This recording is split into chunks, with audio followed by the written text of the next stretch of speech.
Hello guys, welcome back to my channel.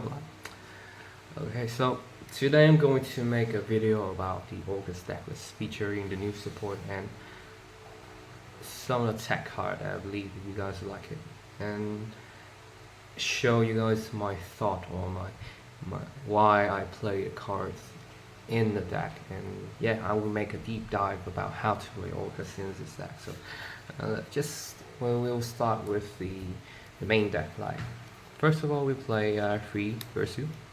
Gersu is the best starter. I mean, you can argue that Harper is the best starter, but this is the starter that you will generate the most advantages and resources with, so it's a must free all.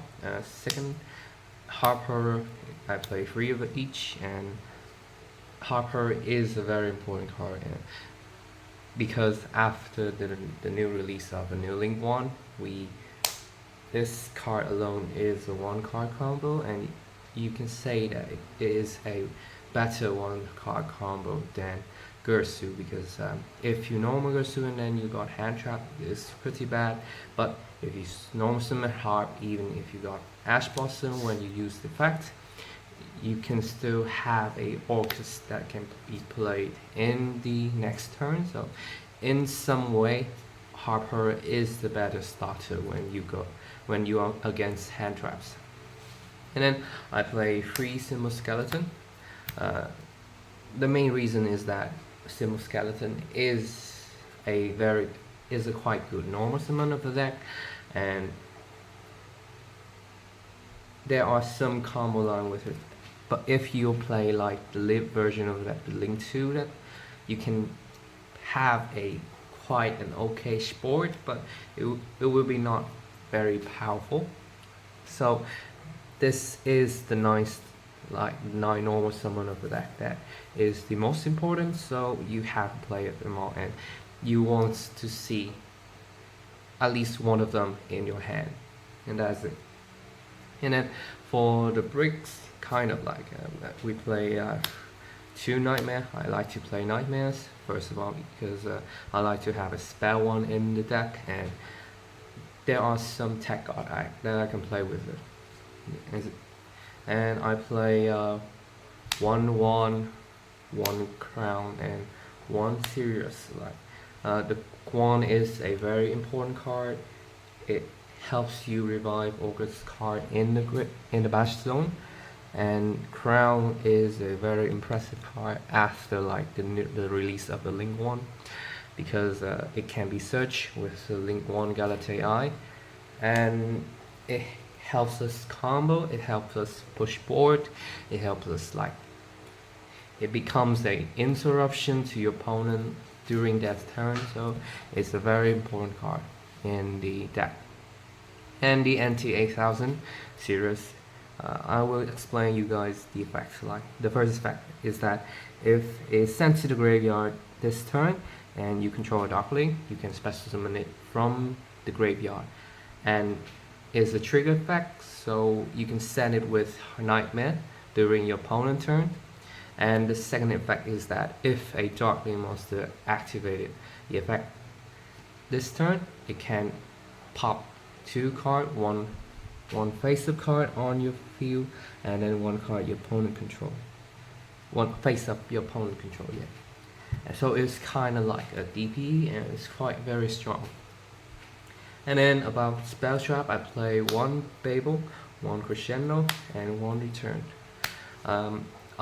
If you play pure version of that, I would recommend playing 2 Crescendo and 2 Return, because the Return helps you get the brick out of your hand, and Crescendo is like a starter if you play a Foolish Berry Boots. And also Return is kind of a very good card when you go in second, because it helps you draw out cards from your hand. You are not getting minuses from this card. It's a very good card. And if I could, I would play like more copies of this, but I do not like the ideas that I'm drawing a second copy of it. So yeah, and that is the Orcust. And the variation that I'm playing is the Horus version. So I play quite a small Horus package. I play 3 Imseti and then 1 Happy and 2 King Sarcophagus. The main reason I play Horus is that it helps us push forward very easily. It helps us with going second. That is the main problem with the version of the deck. So I like to play, and you can play 1 King Sarcophagus. Like if you're going second, you can side out one of them, and you are still okay with 1. I just like to have a spare one if the my King Sarcophagus are like banished or sent to the graveyard. So yeah, that is the Horus engine. If you're playing a 60 card version of the deck, you can maybe consider playing like 3 King Sarcophagus and 2 more names of the Horus. And that is the Horus package of the deck. Yeah, and for the other card, like I played 1 Foolish Burial, and then 2 Small World. Small World is a very good card in the deck. It increases the consistency of the deck. It helps you get to your starter very easily, and in this deck you can basically search out your starter because I've tested the deck with the pure version of the deck, and I find that the deck kind of struggle with getting the consistency, and it kind of breaks very badly. So I play like 2 smalls to guarantee that I will have a starter or I'll have a discard for the link 1. So yeah, I play two of them, and that is the engine of the deck. And then I play 3 Ash Blossom because it's the best hand trap, 3 Imperm, 3 Veiler. Veiler is, undoubtedly, I believe is quite a very strong hand trap because it's not once per turn, so you can activate 2 or 3 of them in a single turn. And then I play 3 Drone Lockbird. Drone Lockbird, I believe, is the must play for Orcust because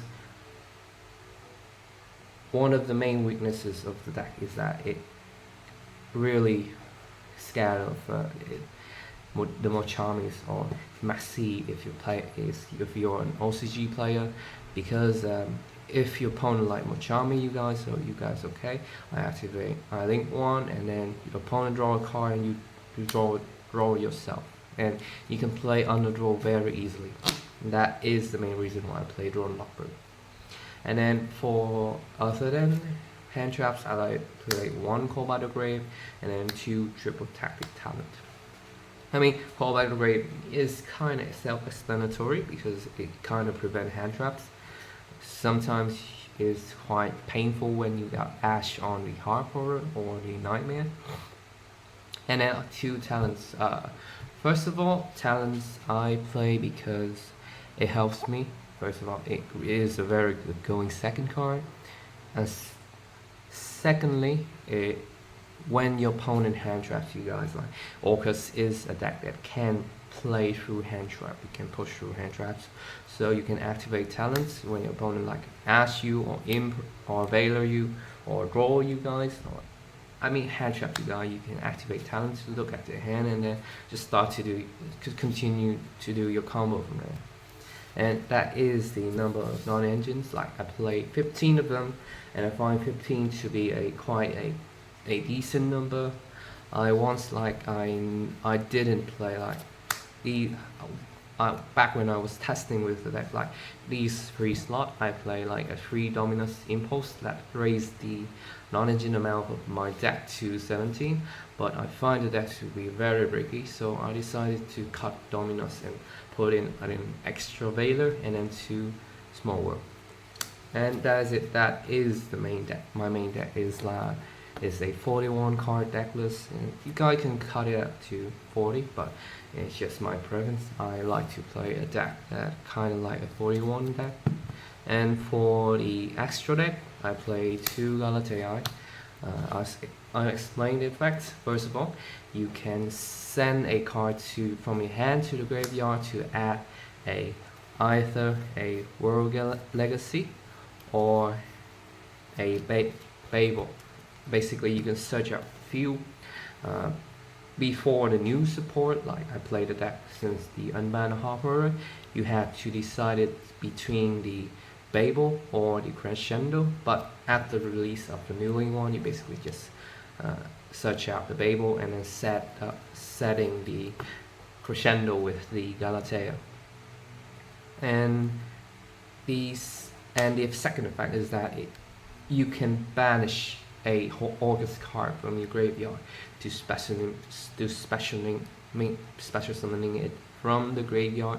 Like you can even banish your spell trap, so it's very powerful effect to special itself. So it's quite a very good card, and I would talk more about like in the afterward of the deck list. So yeah. And then I play 2 Galatea. Galatea is a very powerful card, and you can nowadays you do not have to always setting the Babel. You can set the Return or the Crescendo. And I play 1 Longursu and then 1 Enlugursu. Longursu is a card that is quite nice. You can play it because he is a okay-ish way you can send your opponent card, and second of all is he helps you like recycle card faster than Galatea. And thirdly, I do not like using 2 Galatea for the combo. I like to keep a Galatea in my extra deck. So I play a Longursu to keep a spare Galatea. You can cut him out, but sometimes you will not have a second Galatea in your extra deck. And then Enlugursu, I'll explain his effect right here. The first effect is that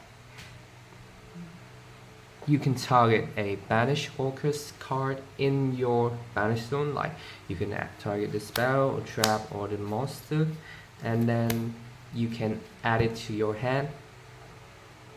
Also, you can place a card from your hand to the deck and then take control of one of your opponent monster. So it's a very powerful effect, you cannot say. And it is also strong because you can recycle back the spell and the trap. Like Orcust was a very powerful card because it can recycle the monsters, but nowadays you can recycle back the spell trap card, and having the access to the banished spell trap is a very good because it makes the deck from infinitely looping the monster to infinite looping the whole deck. And that's what I like about the deck. It has the ability to loop all of the resources. And the second effect is that during your main phase, if this card is sent to the graveyard this turn, you can banish it and then send a card your opponent controls to the graveyard. If this card was sent from the extra monster zone. And when it's banished, you can activate the effective wand to bring it back and then just do your looping again. And that's it. And then I play 2 Lingursu. Lingursu is, possibly still one of the strongest cards, I believe, in the 8-axis. And then that is the Orcust card. Like there are like 8 of them. And then I play 1 IP, 1 SP. IP is considered one of the most important cards in the deck when you got hand trapped. And it also makes SP. SP is very powerful. It works as a disruption to your opponent's turn, and you can use it as a ball breakers. So yeah. And then for the final 2 link, I play 1 Nightmare Unicorn and then 1 Horus Dragon. Personally, I play these 2 cards because first of all, I like them. They are very great tech card. And second of all, it kind of covers the Orcust weaknesses. Because this card I play because of the meta.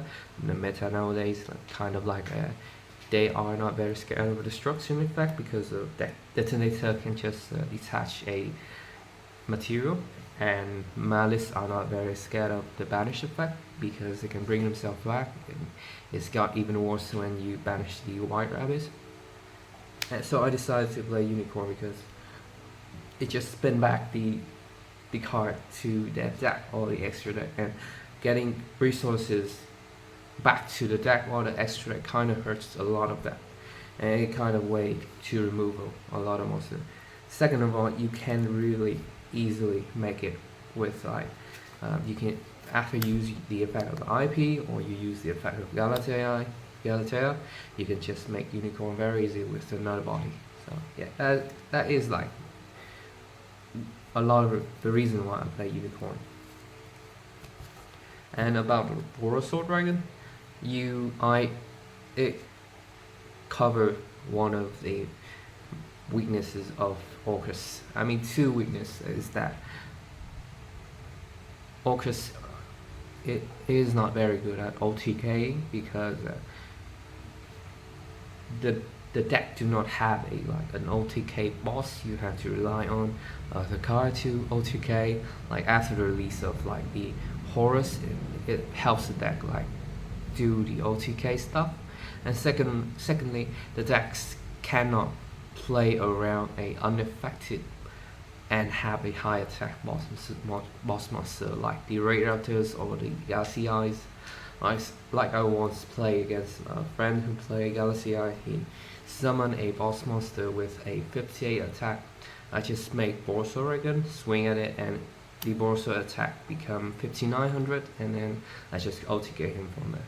And I just really like him. And secondly, the reason why I decided to play him is that I can make him very easy with the Orcust, because I mean the Link 1 can just special summon itself from the graveyard, and the deck can spam the body very easily. So yeah, I mean you can play like the other two Link monster, like you can play the Barricade because it kind of helps you like get rid of the bricks in your hand, or you can play Axis Cold Talker if you are kind of the person who likes to clearing the back row, or like the destruction effect. I just like these two cards. But if you're playing the pure version, Barricade is a must play. And then I play for the Exceed, I play one number 90. Number 90 is for the Horus card. One Typhon. Typhon is a very good card because the decks kind of do not have a very high attack, so you can just activate very easily. And if your opponent like summon a monster that have a quite a decent attack, you activate and you can send the dark monster that have a high level like the NT 8000, and then change the attack of your opponent monster to above 3000, and then they cannot activate effect because of Typhon. And then I play one Zeus. Zeus, I play him as a set card, and he is a very good ball breakers card for the Orcust, because the Orcust can make the dingers very easily. So that is the extra deck. Okay, and now for the side deck. The side deck you can make based on your budget or the deck that people playing around you guys. So there's the side deck that I built during the Malice and the Malice and the Rising format, and I play 3 full-ons in the side deck. This is just my personal preference. You can play them in the main deck too, but if I play them in the main deck, I guess I would just cut out the imperm, and then I will explain it later on. I play 3 Nibiru. Nibiru is a very strong card against a lot of decks. It kind of shut down a lot of rogue deck, and it with another hand traps kind of just rip out the meta decks. I mean, in some situations, not in most situations. And then I play Freelance here. I mean, very important because of the Malice tax. So, what about how do you play around these two? Like, first of all, you have to activate the effect of Nibiru before activating the effect of the Orcust, or you can activate the Orcust as chaining 1, and then you activate Nibiru as chaining 2, because Nibiru, when the Dark Lock haven't resolved yet, so you can activate Nibiru and if you play with Lancia, you activate all of your Orcust first, and then you activate the effect of the Lancia. So yeah, that's how you play around it. And then I play for the Beansmith. I play 1 Magnamut and 2 Rusman. I mean, just to banish the Beansmith. I say this is the side deck that I made for a local that I attended, and I have a quite good spot in the local. Like I got 2nd place, and I sided 3 of each because I was scared of the Beansmith. I was thinking about playing Solemn Strike or the Beansmith or the Bestials, but I decided just play the Bestials because of the Beansmith, and the Orcust Sport is kind of tough. So yeah, but that day I didn't play a Beansmith matchup, and the only target I banished is Memento Gaddick. That is a wacky situation. So, yeah. And then for the back row, I play 1 Duster and 2 Lightning Storm. And yeah, you can play like during the format where the blue eye is strong, you can play like a 3 Ogre in your main deck or your side deck. I recommend playing it because Ogre is very strong in the meta. And then I will talk about like the reason why you guys how you guys play with the deck, and my experience with the decks. For example, like now, I have to talk about this first. The Small World. Why should you play him, and is he good? Like I've said that Small World kind of search out the deck, all of the deck, and I'll take some card out. And I will briefly explain that what Small World does. Like, you can review a card in your hand, and then you can review a card as a bridge, which has 1 similarity. And then you can just search out a card that have a single similarity with the bridge. For example, like I review an Ash Blossom, and I review Imseti as a bridge because they both have 18,000 attack, and then I can search either on Harper or the Gersu because they only similarity these two have is that they are darks. And you can do the same thing with the Drone Lockbird. You can review Drone Lockbird. These 2 are Spellcaster, and then you can search out the Gersu and Harper, and then you can review Veiler, and then you can review Imseti because they are both Spellcaster, and yeah. And what about if you got like Happy? You can review Happy, and then you can review Imseti, and then you can search out Gersu, or you can just review Drone Lockbird because they are both win, and then Gersu and Drone Lockbird have a 0 defense. So even if you got like a Imseti, you can still review Imseti and a Drone Lockbird or a Veiler, and then you can still search out Gersu because they both have the attack 0 right here. So basically you can search all of them, and the best thing is that you can search out Lancia because if you review for example, like you review a Imseti, and then you can review an Ash Blossom because they are both Spellcaster, and then you can search out a Lancia because they are both light. So there is a lot of possibility you can do with the deck. So I recommend playing the Small World because first of all it can search out the engines, and second of all it can search out the hand traps. And you can still do the same with the Cashier if you play the Cashier engines like I used to play with reviewing the Fenrir and then the Scrap Recycler and then your starter. And yeah, you can still do that in the pure version, not specifically in the Horus version or the Azamina version because you can review the Witch.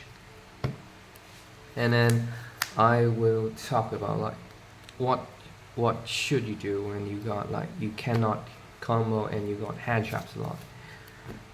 the most important card in that situation is you want to make an IP and you have a Babel in the view. Like we have said, the link 1 can specimen itself very easily. You can use the effect, banish the spells in the graveyard or any orchid cost, and then you can somehow make another body with the Nightmare or the Harper, and then like for example like the Harper banish and then specimen the Gersu sending a Nightmare to the graveyard, and then you can activate IP and make the Endly Gersu during your opponent's turn. So even if you got hand trapped, you can still do the combo with making link 4 in your opponent's turn. And that is why I believe Orcust is one of the best deck in the future format, because the deck is really resilient to hand traps. So, and that's it. So the question is that how do you break board with the Orcust? For example, like I have a random ass card right here, like the Imseti and the Triple Tactic Silence. You can either do it with a Imseti or you do it with a Orcust card. For example, like you can, where is it? Where is my extra deck? Oh, right here. You just use the effect of the Horus. Just think of this as a random card here, adding the King Sarcophagus and then drawing a card, activating King Sarcophagus, discarding a card to send from the deck a Happy right here, and then specimen them, and then you can make a Dingersu, and that Dingersu effect to send a card your opponent control. And if you're going second, you can proceed to battle and then declare attack, and then it really doesn't matter if the monster is strong or not, and you can just make Zeus with it. That is the reason why I like to play a second King Sarcophagus in my deck. Yeah, and the same thing. And if you are going first, you can just use the effect of and you can just link someone into a link 1, because the link 1 only needs a Orcust or a War Legacy card. And that's why I say that's why the Horus have some synergy with the deck, because you somehow can bridge into the other engines, but like the other version do not have a bridge. And then what about the like you have a Harper with the card, what do you do with it too? I mean, going second, you just normal summon and then you link 1 effect to discard a card to add from the deck to your hand. If you're going second, you want to add the World Crown to specimen itself, and then link 2 into the Galatea, and then you just ding it, and then proceed to battle, declare Zeus, and it's just that. Or I mean, or you just do a short way, just have 2 bodies here, just go into the infamous Aspilate or Knight to banish a card your opponent control. The main problem with this kind of way is that you have to use SP as a link material, because this card doesn't point to any zone under it, so you have to use SP as the material if you want to continue doing the combo. And that is the main reason with using SP as as a wall breakers. And I mean, yeah, that is most of the thing that I like to talk about. And yeah, another thing I want to talk about is that NT8000 is a very good card when you are going in, like you cannot do your combo, you cannot set up your IP or your Endly Gersu, so how you play with it. So for example, like I have a random card in my hand. I have a king circumference in my hand, and then I have a nightmare in the graveyard, and a bad babble here. Obviously, I mean, we are playing in your opponent's turn. This is a lot of disruption. Yeah, and I will explain to you guys how to play this card. A random card in my hand. You activate the effect of Galatea to discard a card, send a card to hand to graveyard to add the World Crown. After that, you can activate the effect of the Nightmare to send either a World 1 or a NT 8000. You can, if you send a World 1, the World 1 will have the effect to special summon a World Legacy from your hand to your field, and this card is a disruption, because if your opponent activates a monster effect that is special summoned from the extra deck, you can tribute it as cost to negate and destroy it. Also, you have dumped like a World 1 to the graveyard to banish and bring back the Galatea. Or you can just dump the Sirius. You can just dump the Sirius because you can activate this effect of the Sirius because it was sent there and you control the Darkling. You can special summon itself, and if you special summon and you have used the effect of Galatea, or by banishing it from the graveyard or send a card to search for a card, you can activate this card to destroy a card your opponent and you control. So yeah, the card is very powerful. Like, it allows you to have some plays even if you do not have very good access to your Orcust card, and it will be very powerful. Like if you have a Harper and then a Nightmare in your graveyard, for example, like I have this card in your hand, you activate the effect of Galatea to this card, searching for this, affect this card to banish, sending the Sirius, affect Sirius is special in itself, you have a pop, and then activate the effect of Harp to special summoning the Gersu, and Gersu dumping the World Legacy, and the World Legacy can bring out the World Crown. So basically you have a lot of disruption even if you do not have an established play. You have to have a very good smoke graveyard, and it's kind of okay. It's kind of easy to do it because like you will have one of this when you do the combo in your opponent's turn, and you can have it back by special summoning the Dingersu, and then you cannot, and then just bring it back. Also, this card cannot be used as a exceed material. I forgot to mention it. So yeah, that is like all of the tricks and my experience with the deck. So yeah.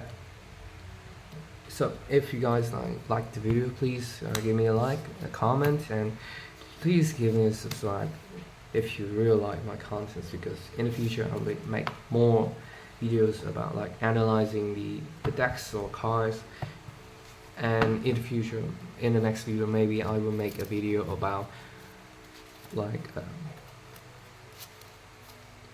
comparing the versions of Orcust, because I believe that you guys will think about like playing which version is the best. I mean, my version is not the best, it's just the version that I find to be most suitable for me, because every version have a flaws, and yeah,